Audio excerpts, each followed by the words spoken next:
सोमवार का व्रत करोगे, संकट सोमवार करोगे, जन्माष्टमी करोगे, रामनवमी करोगे, जिस दिन आपका व्रत रहेगा आपको वैसे दिन कभी क्रोध नहीं आएगा। पर जिस दिन तुमने व्रत रखा, साधना करी, तप करा, पूजन करा, आराधना करी, उस दिन तुमको क्रोध जरूर आएगा, चिड़चिड़ प्रवृत्ति हो जाएगी। तो कई लोग कहते हैं भूखी होगी इसलिए क्रोध कर रही होगी।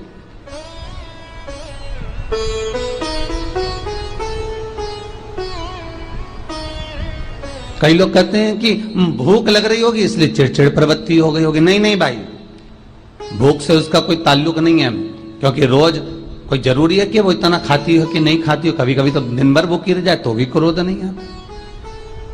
उसका कारण केवल इतना सा है कि उसका जो भजन का तेज पुंज है, उसके भजन का जो तप साधना है, वो इतनी प्रबल हो जाती है कि देवताओं को, इंद्र को बोलना पड़ता है कि इंद्र इसने 16 सोमवार कर लिए, इंद्र इसने मंगलवार कर लिए, इंद्र इसने ये व्रत पूरे कर लिए, और अगर इसके व्रत ये पूरे हो जाएंगे तो वर देने के लिए जाना पड़ेगा।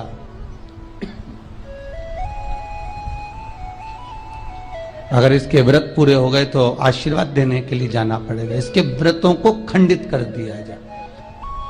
तो व्रत को खंडित करने का सबसे सुंदर तरीका देवताओं के पास है कि जिस दिन व्रत हो, 2-3 व्रत अच्छे निकलते हैं और एक व्रत में इतना क्रोध आ जाता है कि सारा करा धरा पानी फिर जाता है।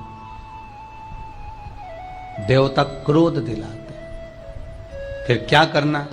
तो शास्त्र कहता है कि जिस दिन आपका व्रत है उस दिन एक काम जरूर करना कि भगवान का मंत्र जाप कर कर, भगवान का स्मरण कर कर, कटोरी में जल लेकर, पात्र में जो जल रखा हो, पूजन पाठ करते समय, स्मरण करते समय वो जल का पान अवश्य करें।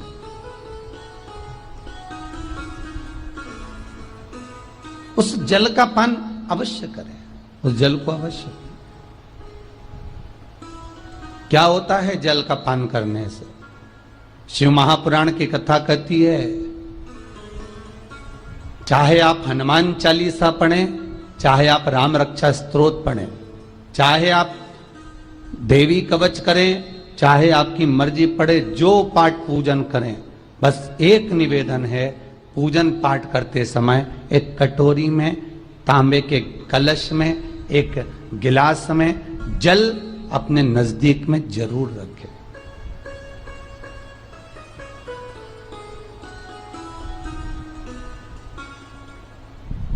क्या होगा उससे?